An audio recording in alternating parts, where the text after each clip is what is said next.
నమస్కారం అండి. మన జ్యోతిష శాస్త్రాలలో అమావాస్యకి చాలా విశిష్టత ఉంటుంది. అయితే ఈ నెల జూలై 24వ తేదీన గురువారం నాడు ఆషాఢ అమావాస్య ఏర్పడింది. ఆషాఢ అమావాస్య పూర్తయిన తర్వాత జూలై 25వ తేదీ నుండి శ్రావణ మాసం ప్రారంభం కాబోతుంది. జూలై 25వ తేదీ శ్రావణ మాసం ప్రారంభమై ఆగస్టు 23వ తేదీ వరకు ఉంటుంది. శ్రావణ మాసానికి ముందే ఏర్పడే అమావాస్య చాలా శక్తివంతమైనది. జూలై 24వ తేదీ ఆషాఢ అమావాస్య రోజున కొన్ని నియమాలను పాటిస్తే మీ కుటుంబంలో సుఖ సంతోషాలు సమృద్ధిగా వెల్లివిరుస్తాయి. ఈ ఆషాఢ అమావాస్యతో ఆషాఢ మాసం ముగిసిపోతుంది. కాబట్టి ఈ ఆషాఢ అమావాస్య రోజున తప్పనిసరిగా లక్ష్మీదేవిని పూజించండి. ఈ అమావాస్య రోజున లక్ష్మీదేవిని పూజించిన వారికి లక్ష్మీ కటాక్షం ఖచ్చితంగా లభిస్తుంది.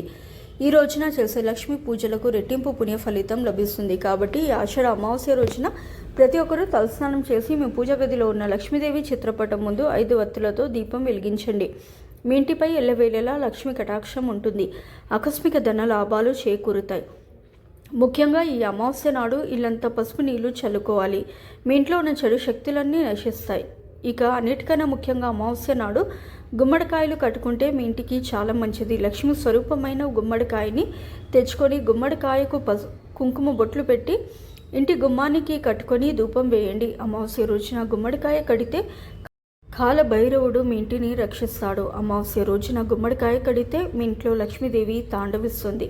ఇక ఇల్లంతా సంపదతో నిండిపోతుంది. అదేవిధంగా కటిక పేదరికంతో బాధపడేవారు, అప్పుల సమస్యలతో ఇబ్బంది పడేవారు ఒక ఎర్రటి వస్త్రంలో రాళ్ళ ఉప్పును మూట కట్టి ఇంటి గుమ్మానికి వేలాడదీయండి. ఇక మీ ఇంటి పేదరికం తొలగిపోయి మీ ఇంటిపై లక్ష్మీ కటాక్షం కలుగుతుంది. ఈ ఆషాఢ అమావాస్య రోజున లక్ష్మీదేవిని మీ ఇంటికి ఆహ్వానించడానికి సాయంత్రం సమయంలో మీ ఇంటి ప్రధాన ద్వారం ముందు 2 దీపాలు వెలిగించి ఇంటి తలుపులను తెరిచి ఉంచాలి. ఇలా చేయడం వల్ల మీ ఇంట్లో ఉన్న ప్రతికూల శక్తులు తొలగిపోయి మీ ఇంట్లోకి వెంటనే లక్ష్మీదేవి అడుగు పెడుతుంది. తద్వారా మీ కుటుంబానికి సిరి సంపదలు కలుగుతాయి.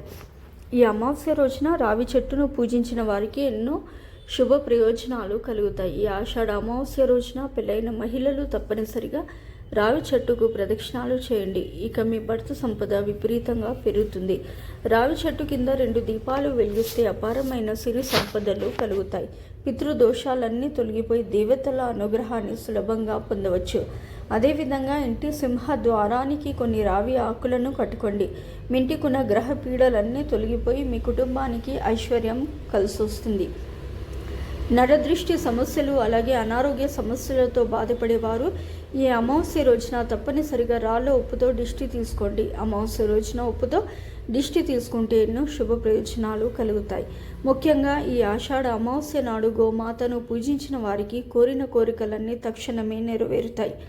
గోవుకు ప్రదక్షిణాలు చేసి గోవుకు ఆహారం తినిపిస్తే ముక్కోటి దేవతల ఆశీర్వాదంతో మీ జీవితంలో గొప్ప స్థాయికి ఎదుగుతారు. ఇక కుజదోషాలతో బాధపడేవారు, పెళ్లి సంబంధాలు కుదరకపోయిన భార్య భర్తల మధ్య గొడవలు ఉన్నవారు ఆవుకు బెల్లం తినిపించండి.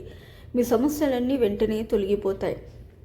దీర్ఘకాలిక అనారోగ్య సమస్యలతో బాధపడేవారు ఈ ఆషాఢ అమావాస్య రోజున నువ్వులను తినండి. మంచి ఆరోగ్యం లభిస్తుంది. అన్నిటికన్నా ముఖ్యంగా ఈ ఆషాఢ అమావాస్య రోజున కాళ్ళకి నల్ల దారం కట్టుకుంటే చాలా మంచిది. ఆడవాళ్ళు ఎడమ కాలికి, మగవాళ్ళు కుడి కాలికి కట్టుకోండి. మీ జీవితంలో ఎన్ని సమస్యలు ఉన్నా సరే అమావాస్య రోజున నల్లదారం కట్టుకుంటే మీ జాతకంలో విపరీతమైన అదృష్టం కలిసొస్తుంది. కాబట్టి ఈ అమావాస్య రోజున ప్రతి ఒక్కరూ కాళ్ళకి నల్ల దారాన్ని కట్టుకోండి. అదేవిధంగా అమావాస్య రోజున కాకికి ఆహారం పెడితే చాలా మంచిది. 7 తరాల ఐశ్వర్యం మీ కుటుంబానికి కలుగుతుంది. అలాగే ఈ అమావాస్య రోజున తప్పనిసరిగా మీళ్ళంతా సాంబ్రాణి పువ్వును వేసుకోండి. మీ ఇంట్లో ఉన్న నెగిటివ్ ఎనర్జీ మొత్తం తొలగిపోతుంది. అలాగే మానసిక ప్రశాంతతను కోరుకునేవారు ఈ ఆషాఢ అమావాస్య రోజున శివాలయానికి వెళ్ళి శివలింగానికి పాలతో అభిషేకం చేయండి. మీకు ఎలాంటి భయాలు లేకుండా మీ మనసు ప్రశాంతంగా ఉంటుంది. విపరీతమైన డబ్బు సమస్యలతో బాధపడేవారు ఈ ఆషాఢ అమావాస్య రోజున తప్పనిసరిగా గాయత్రి మంత్రాన్ని చదవండి. డబ్బు సమస్యలు తొలగి మీళ్ళంతా కనక వర్షంతో నిండిపోతుంది. అమ్మవారికి ప్రీతికరమైన ఈ ఆషాఢ అమావాస్య నాడు ఏదైనా అమ్మవారి దేవాలయానికి వెళ్ళి పెరుగన్నాన్ని నైవేద్యంగా సమర్పించండి. మీ సమస్యలన్నీ వెంటనే తీరిపోతాయి. అలాగే అమ్మవారికి నిమ్మకాయ దండను సమర్పిస్తే మీ ఇంటి శ్రేయస్సు మెరుగుపడుతుంది. మన హిందూ సంప్రదాయాలలో బీరువను లక్ష్మీదేవితో పోలుస్తారు. కాబట్టి ఈ అమావాస్య రోజున ప్రతి ఒక్కరూ తప్పనిసరిగా బీరువ పైన స్వస్తిక్ గుర్తును వేసి మీ బీరువలో ఒక ఎర్రని వస్త్రాన్ని పెట్టుకోండి. ఇక మీ ఇంట్లో లక్ష్మీదేవి స్థిర నివాసం ఉంటుంది. ఆషాఢ అమావాస్య నాడు బియ్యం, గోధుమలు అలాగే చీపురు ఈ 3 వస్తువులను కొనకూడదు. అమావాస్య రోజున ఉదయం స్నానం చేసేటప్పుడు నీటిలో పసుపు వేసుకుని స్నానం చేయండి. జాతక దోషాలన్నీ తొలగిపోతాయి. అమావాస్య రోజున ప్రతి ఒక్కరు తలస్నానం చేయాలి. అమావాస్య రోజున తలస్నానం చేయకపోతే మిమ్మల్ని దురదృష్టం వెంటాడుతుంది. ఇక ఈ ఆషాఢ అమావాస్య నాడు ఎట్టి పరిస్థితుల్లోనూ తలకు నూనె రాసుకోకూడదు. ఆషాఢ అమావాస్య నాడు మధ్యాహ్న సమయంలో నిద్రపోకూడదు. అలాగే భార్యాభర్తలు దూరంగా ఉండాలి. అమావాస్య రోజున మాంసాహారాన్ని తినకూడదు. అలాగే కొత్త వస్త్రాలను ధరించకూడదు. కొత్త పనులు కూడా ప్రారంభించకూడదు. అమావాస్య రోజున గడ్డం తీసుకోకూడదు. అలాగే జుట్టు కత్తిరించుకోవడం, గోళ్ళు కత్తిరించడం చేయకూడదు. అమావాస్య నాడు పొరపాటున కూడా నలుపు రంగు వస్త్రాలను ధరించకూడదు. అమావాస్య రోజున కోపం తెచ్చుకోకూడదు. అలాగే ఇతరులతో గొడవలు పడకూడదు. ఇక అమావాస్య రోజున రాత్రి సమయంలో చిన్న పిల్లలను బయటకు తీసుకురాకూడదు, లేదంటే చెడు శక్తులు ఆకర్షిస్తాయి. అమావాస్య రోజున దూర ప్రయాణాలు చేయకండి. మీ పనుల్లో ఆటంకాలు ఏర్పడతాయి. ఈ రోజున పుణ్య నదుల్లో స్నానం చేస్తే విశేషమైన పుణ్య ఫలితం లభిస్తుంది.